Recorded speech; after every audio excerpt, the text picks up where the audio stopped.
Sabe aquela sensação de estar andando em círculos, de repetir os mesmos padrões, mesmo com aquela voz lá no fundo dizendo que já deu, que é hora de mudar? Pois é. Hoje a gente vai mergulhar na ciência por trás dessa frustração toda, entender por que, afinal, é tão difícil sair do lugar. É um paradoxo que todo mundo conhece, né? A gente tem a informação, tem o plano, a lógica está toda ali, mas aí na hora H, a ação simplesmente não acontece. Esse buraco entre o que a gente sabe e o que a gente de fato faz é uma das coisas mais frustrantes da vida. Mas por que isso acontece? Qual é o mistério? Pois é, existe um nome para esse fenômeno. É a armadilha do insight. É exatamente isso, quando ter clareza sobre o problema não se transforma em ação.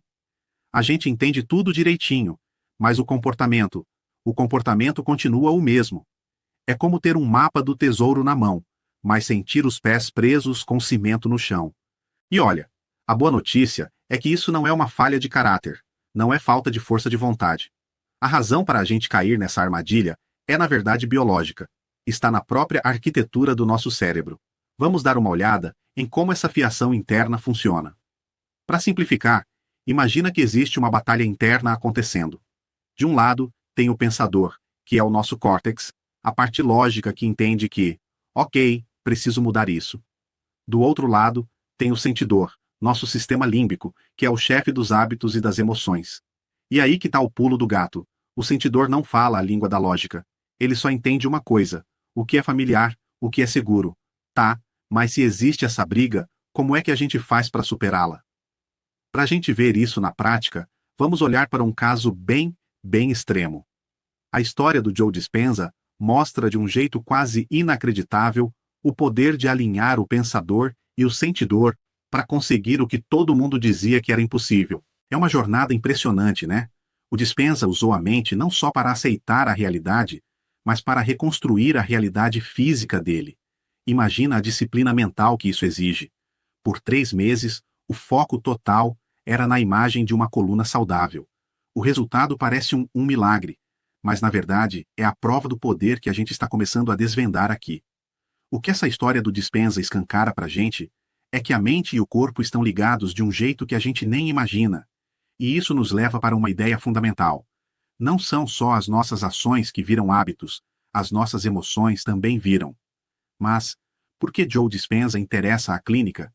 Porque Lely trabalha conceitos importantes que ressoam com desafios clínicos reais, mesmo que sua linguagem precise ser traduzida para o contexto terapêutico. Na questão do hábito emocional, por exemplo, ele mostra como emoções se tornam padrões automáticos que se repetem independente do contexto. Na parte da identidade repetitiva, ele trata sobre o senso de si construído pela repetição de estados internos. Quanto à questão de corpo condicionado, ele explica como o corpo mantém memória do passado em suas respostas. E sobre ensaio de estados, ele detém um treinamento intencional de novas experiências internas. Entretanto, em relação aos ensinamentos de Joe Dispenza, precisa haver cautela, como, na sua linguagem absolutista, por exemplo, onde pode haver promessas de transformação total e imediata que não correspondem à realidade clínica. Afirmações sobre cura completa de condições complexas, sem evidência adequada, também devem ser vistas com reservas, bem como saltos lógicos que vão além do que a neurociência realmente demonstra. Dentre o que pode ser aproveitado clinicamente, temos o conceito de estado, em que a combinação de emoção, pensamento e corpo que define a experiência presente, a repetição integrada, sobre como corpo, emoção e pensamento se reforçam mutuamente e o treino de experiências, com práticas para vivenciar novos estados internos com segurança. O que é válido clinicamente nos ensinamentos de Joe Dispenza, a neuroplasticidade. O cérebro pode se reorganizar com base em novas experiências, conceito sólido e bem fundamentado. O corpo condicionado. O corpo é condicionado ao passado emocional, mantendo padrões fisiológicos antigos. Ensaio mental. O ensaio mental altera padrões neurais, respaldado por pesquisas em neurociência cognitiva. Agora, a gente vai entrar num conceito poderoso: o vício emocional. Pensa só nos hormônios do estresse, como o cortisol.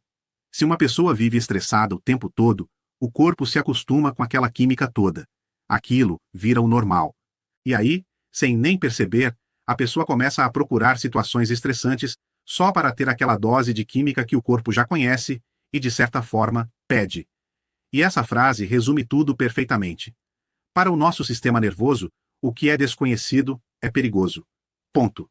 Ele sempre vai preferir um caminho que é doloroso, mas que ele já conhece, do que um caminho que pode ser incrível, mas que é novo, é incerto. Para a parte mais antiga do nosso cérebro, sobreviver é prever o que vem a seguir, mesmo que o que vem a seguir seja ruim. Então, o ponto mais importante disso tudo talvez seja este. Quando a gente volta para um hábito ruim, raramente é autossabotagem. É o nosso corpo, lá no nível mais profundo, rodando um programa de sobrevivência. Ele só está tentando manter a gente em território conhecido, um lugar que ele já mapeou, mesmo que esse território não nos faça bem. Então, se o problema é biológico, a solução também tem que ser biológica. Não adianta só pensar positivo e esperar que tudo mude. É preciso um treino de verdade. É preciso criar fisicamente novos caminhos, novas conexões no cérebro. E a ciência por trás disso tem um nome: aprendizagem Hebbiana. O aprendizado Hebbiano, proposto por Donald Hebb em 1949, é um princípio da neurociência que define que conexões sinápticas se fortalecem quando neurônios disparam juntos repetidamente. Neurônios que disparam juntos conectam-se juntos.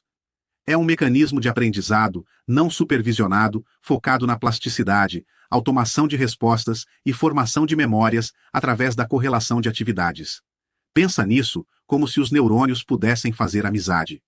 Quanto mais eles conversam, ou seja, disparam ao mesmo tempo, mais forte fica essa amizade, essa conexão. É assim que qualquer hábito, seja bom ou ruim, se forma no cérebro. Para ficar mais fácil de visualizar, imagina um campo de grama bem alta.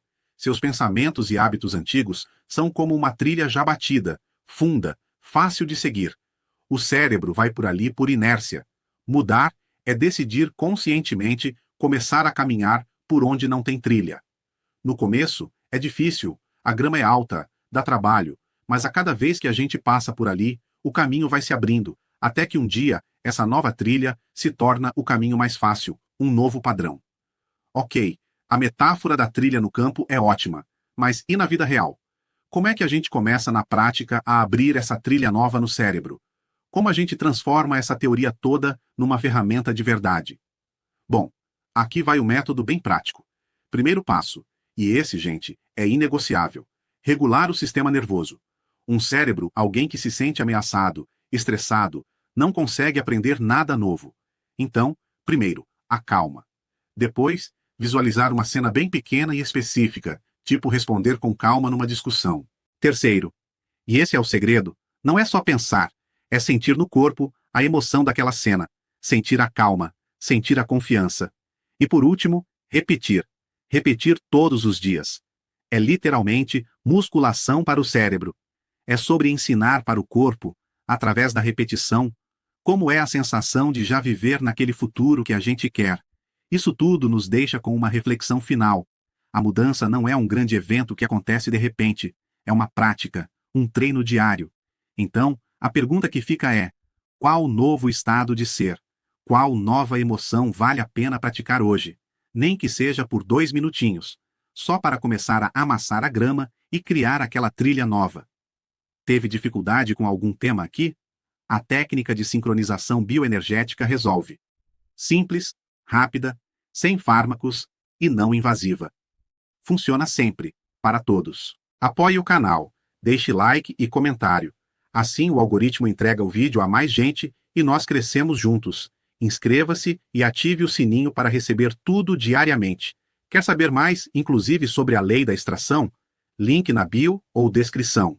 Experimente essa terapia do futuro, agora sincronizando saúde física e mental para você, família e até mesmo para a sua empresa.